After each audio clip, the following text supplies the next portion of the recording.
Okay. Okay, I think this big jobs for the Mr. Edwards, right? I call this one because this cover 341 district with the data is so many data already used in the model. Even though the main model is related about the amount land with property reduction, but Edward already used another data to control the model. They cover a lot of data, I think. So, let's see this one. This one.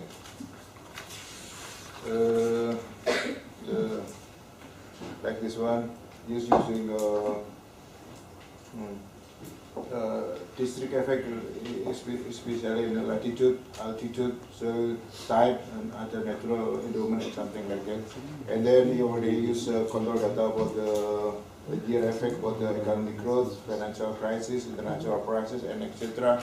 And then he already used another variable as a control data about the like regional stock and business cycle, regional anti-property policies, and etc. I think so. I think it's a big job. He used data set from 2001 2009, and then he already used the Panda data about this one. But I think this the other one for the cutoff variable is not included in the model. Is I think the each of three, where we are talking about the production of the tree. This rather important thing rather than line size, I think, because your graphic, because you can see is graphic number. Yeah, sorry, this one. Oh yeah. Sorry. Yeah.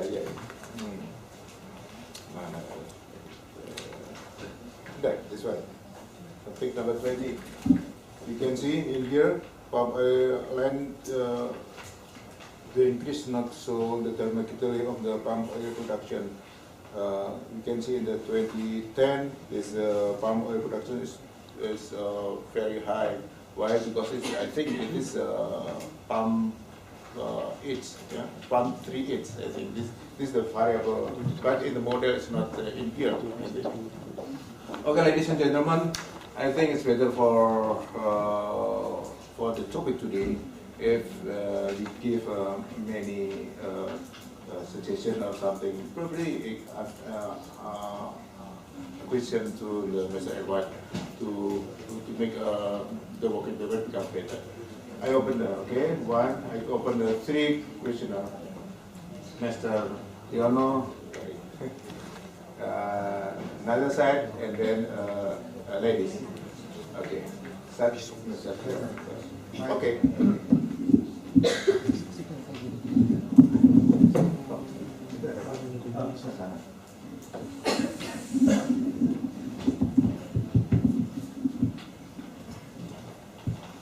Thank you for your excellent presentation. My name is Riono, and the title of your presentation is Palm Oil, Land Use and Property. The question is, where you focus on palm oil. To my knowledge, the incident of poverty could come from many different activities. For example, different plantation, rubber, cocoa. They cannot have a decent payment. The recent result a week ago mentioned that the converted land, maybe you can detect from village potential data. It's reported in every village every year what land can will change or shifting from oil or from agriculture or not. Maybe you can have a comparison or assessment based on the potential village data and from agriculture census. Yep.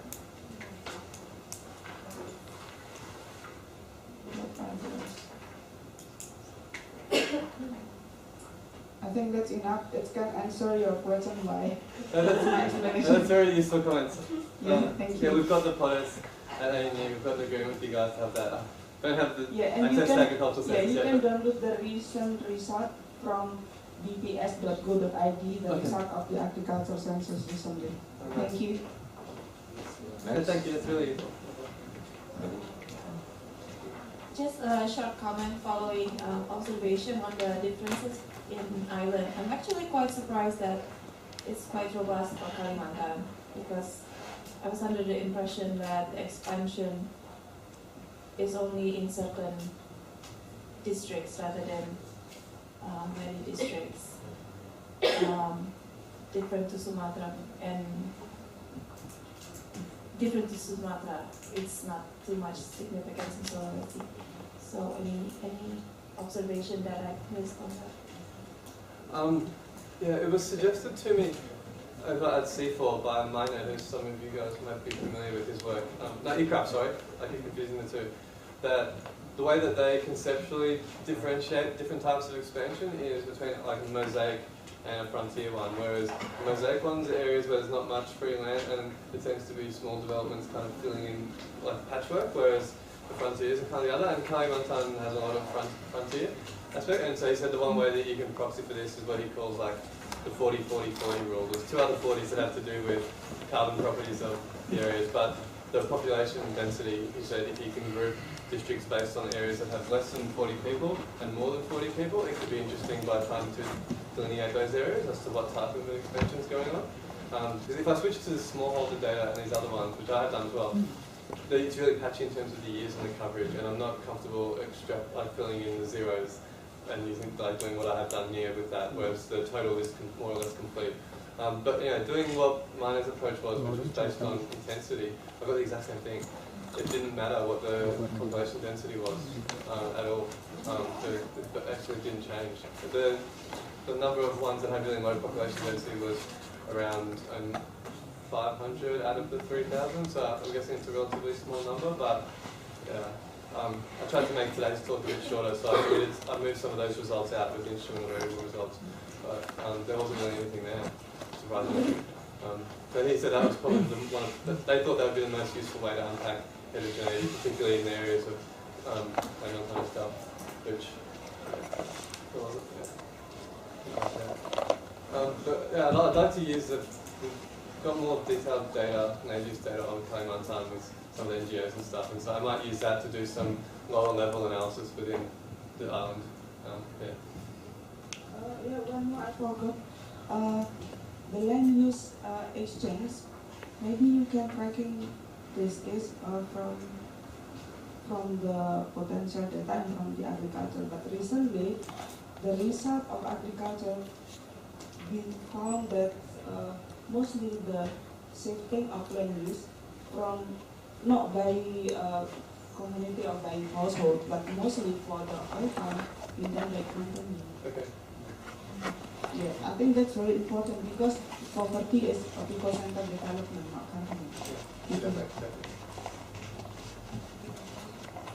Okay, that's good.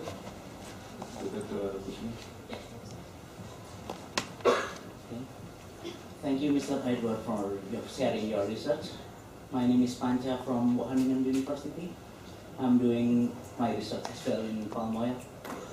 My question will be, in what ways you accommodate the variation of producers that exist in Indonesia?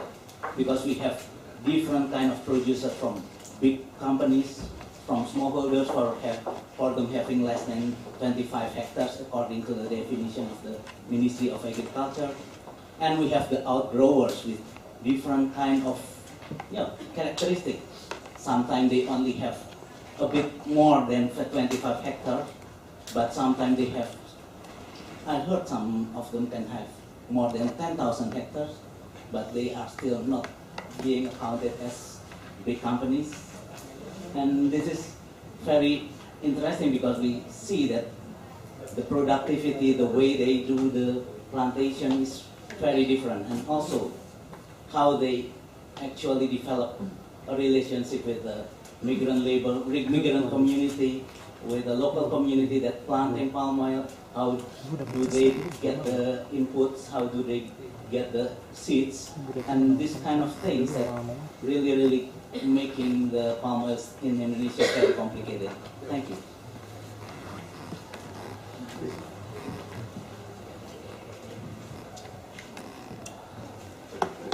I think three. Another person who want to have a question. Okay, please. I think the last two have comments. But yeah, anyway, I haven't gone into that. This is only the reduced form. So there's data on Department of Ag for private, smallholder, and large, and degraded, immature, and mature land. So that's, I've only got this data at the moment from the public database of the World Bank. And all your points are important, and I'd like to go into that in more detail, but I'll need to use probably different data. And yeah, the heterogeneity is huge. There's so much going on, it's really complex. So I thought I'd just try and start at the beginning and the end. Really agnostic to what goes on in the middle at the moment. But it's really important, and need to find out more. And the effects do change. I've done analysis using the data for smallholder versus the data for large ones, and the dynamics are different. Like, I don't find much in the way of short-term impacts from smallholders, but I do find much better production impacts from smallholders in the long run. Whereas the employment effects from the pricing seem to be small in the short run. So it just changes a lot. Like you say, whenever you go for different sizes. As far as all the fertilizers and all of that stuff, I don't know. Maybe that's in the agricultural census. I'm not sure. It's definitely not in Dapura, and I'd love to do some micro-level studies, like a few surveys that actually do that in detail, like maybe with some stochastic frontiers and those type of things, and data development to try and really pick apart what drives productivity at the micro level. But yeah, at the moment I haven't looked at it, but I'd like to later. And yeah, happy to chat after if you're working on it too. It'd be good to share data. So, yeah, but I think it's really important, and they're going to be the critical issues moving forward, basically finding out how to increase productivity. Like a lot of people that I speak to, the main DAPO data, when you look at the district averages, they show that more or less the private and the public, and the private and the smallholder and the public sector plantations appear to have similar yields per hectare in that data. But no one that I speak to that works in it, that goes out and does field surveys, believes that. They say the smallholders are still way less productive. Like, there's no way they're like the big ones. And so they're doing analysis now to try and understand that, and to try and find out what drives the differential and how they can improve that. But it's a much more complicated story. Apparently there's all kinds of crop disease problems as well that need to be treated, and all kinds of other things. But as you say, it's really complicated. But only presented something quite simple. Yeah.